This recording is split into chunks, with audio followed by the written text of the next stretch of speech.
رسول پاک صلی اللہ علیہ وسلم کی زندگی میں ایک بہترین نصیحت ہے اور ان نصیحتوں میں کامیابی ہے۔ رسول پاک صلی اللہ علیہ وسلم بیٹھے ہوئے تھے صحابہ کے ساتھ، اچانک ایک شخص آیا اور کہنے لگا یا رسول اللہ آپ کے پاس کچھ کھانا ہے؟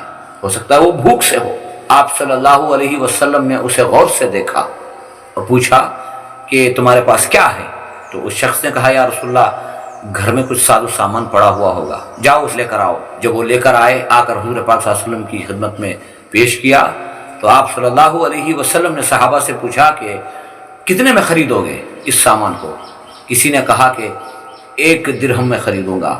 تو آپ صلی اللہ علیہ وسلم نے کہا کوئی اور ہے جو اس سے زیادہ قیمت دے سکے؟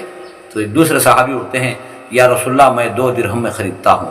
آپ صلی اللہ علیہ وسلم نے اس کے ساز و سامان کو 2 درہم میں فروخت کیا اور اس شخص کے ہاتھ میں 2 درہم دے کر فرمایا کہ جاؤ 1 درہم کا کھانا لو اور دوسرے درہم کی ایک کلہاڑی لے کر آؤ۔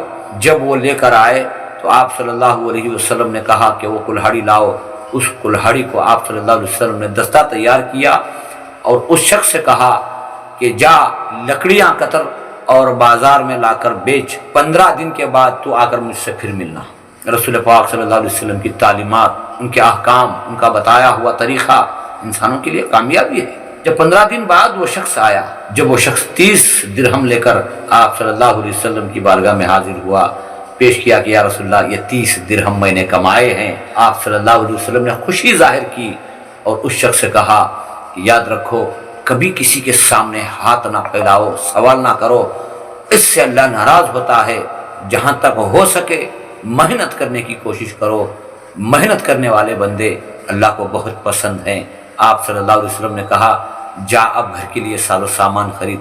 دوستو صحیح طریقے سے محنت کرنے والے بندے اللہ کو بہت پسند ہیں اور اللہ سبحانہ و تعالیٰ ان کو بغیر مانگے ان کی کمائی میں خیر و برکت دیتا ہے، ان کے مال میں خیر و برکت دیتا ہے۔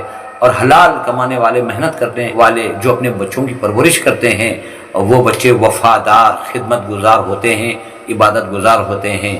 اللہ سبحانہ و تعالیٰ سے ہمیشہ دعائیں کرتے رہو کہ اے اللہ ہمیں حرام سے بچاتے ہوئے حلال کے ذریعے ہماری ضرورتوں کو پورا فرما، اور اے اللہ تو اپنے فضل و کرم سے ہمیں دوسروں سے بے نیاز کر